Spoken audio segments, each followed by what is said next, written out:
All right, beautiful fall day here in Santa Clarita. I'm thinking of making something of the scene behind me. I'm hoping to use the trail to lead the eye into the composition towards the tree, which will be the main focal point, and I'd like to include some shadows on the trail as well. I'll be painting on an 11 by 14 inch gessoed panel, and I'll be using my usual limited palette of colors. Got a number 3 natural bristle filbert here. I've thinned some burnt sienna with odorless mineral spirits, trying to focus on an interesting shape for the dark portion of the trees here. Just sort of define the distant mountains. I had them up a little bit higher, but I think this is better. There are some trees here in the midground, and they kind of pass up behind this tree. And there's another tree trunk over here. There's some reddish shrubs in the foreground here, and then I want to put a shadow on the trail. And I am planning on having bits of light on this distant portion of the trail just to lead the eye into the composition. There are a few clouds out in this area, but I'm not sure if I'm going to include those or not. So at this point, the sketch is finished. I stepped back about 10 or 15 feet, trying to decide if I want to rearrange the shapes at all. It does feel a bit heavy on this side here, so I might have the tree kind of come out a bit further over here.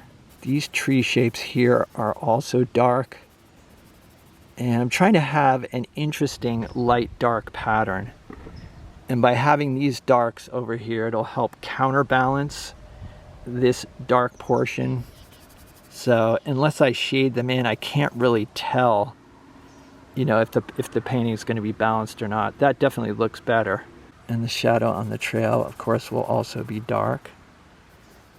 And then I'm feeling like there needs to be some more shadows back here, so I'll make these trees dark as well. So at this point, my main focus is creating an interesting light-dark pattern.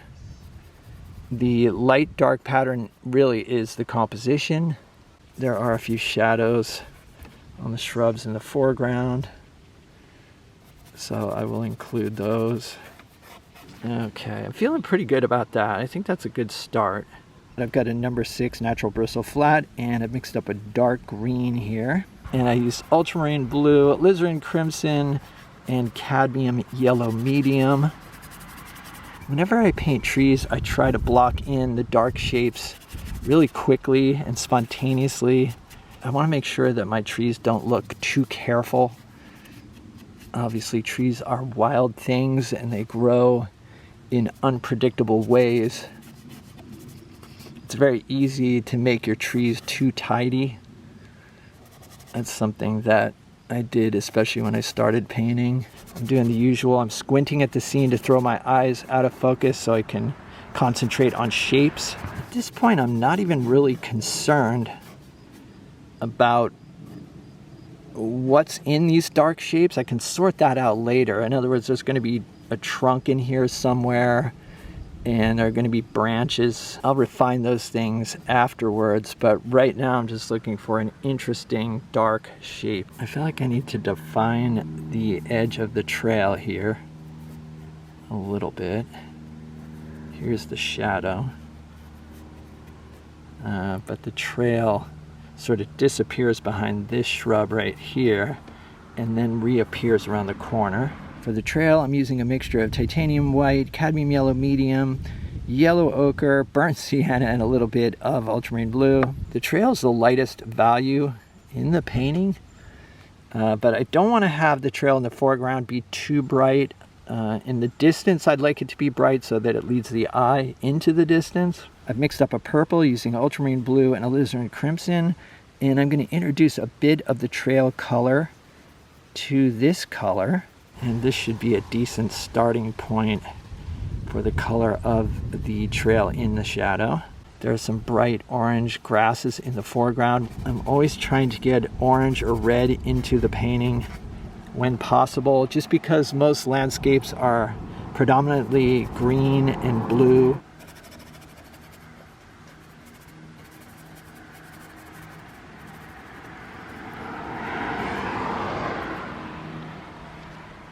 The shape of this one's kind of awkward. want to have it come down a bit more like that. This area is in shadow, so I'm going to make that darker. Have it kind of dark over here too. For these distant mountains, I'm using a mixture of titanium white and ultramarine blue. And I want this mix to be somewhat saturated. The color blue recedes into the distance, whereas yellow comes forward. So by having these mountains a blue color, even if the value is slightly dark, it should hopefully push them into the distance. Some suggestions of blue here, and maybe here. So you get an idea that the mountain continues. It actually does go higher in this direction. Maybe even, I don't know, maybe even right here as well. All right, stepping back about 10 feet, looking at the shapes. I think I want this mountain to be a little bit higher. It does go to sort of a dramatic point like that. I think that's a little better. Got a light purplish color for some hills that are in the foreground.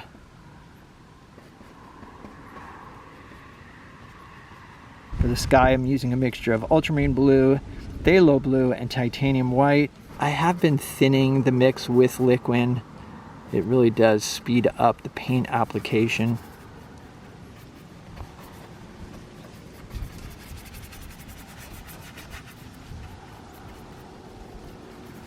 Such a beautiful day today. There's a light breeze. It's probably 75 degrees maybe. Southern California can be too hot for me in the summer, but fall and winter, it is really nice. All right, stepping back to take a look. All right, I've just got to fill in the light green colors here in the foreground, and then I think the block-in is complete. Eliminating some of these bright white spots. So at this point the block-in is complete, and I'm not going to do much more to this painting. This is an 11 by 14, so I want to keep it simple and loose. I want to preserve some of the brushwork, and I want to have areas of thick and thin as well. I'm adding some dark back into the trees, but I don't want them to be too dark.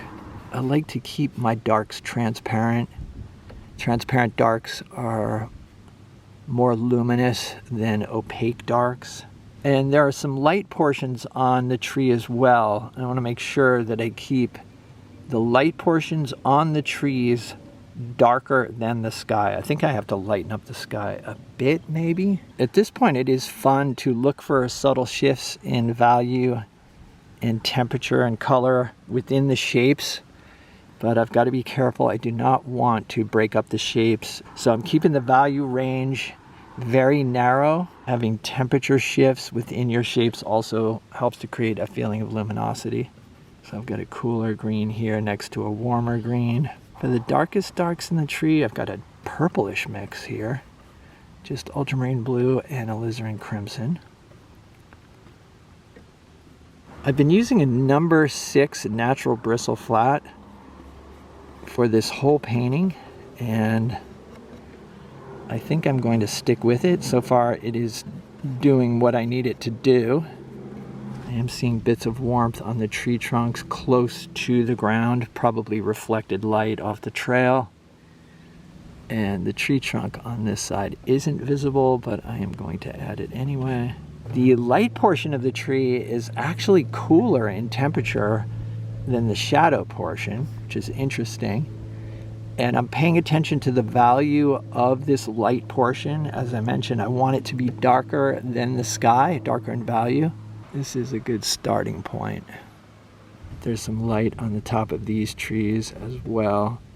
I am doing my best here to make intentional strokes. So I load the brush, make a stroke or two, load it again and repeat. I like the look of strokes that are applied with intention.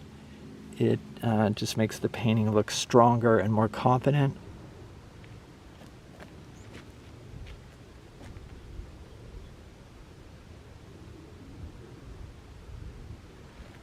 All right, so here is what I finished up with. This painting took about an hour and a half to complete. Do a little close up on some of the brushwork. I did try to keep the brushwork as loose as possible.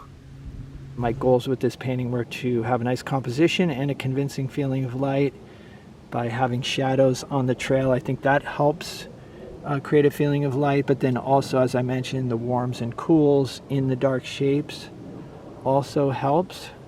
All right, so I hope you guys enjoyed this video. Let me know what you think in the comments. If you'd like to see some extra videos and help support the channel, there's a Patreon link down below. It's the Patreon support that helps keep me making these videos, and it's much appreciated, so check it out. Other than that, stay creative. I'll see you guys in the next video.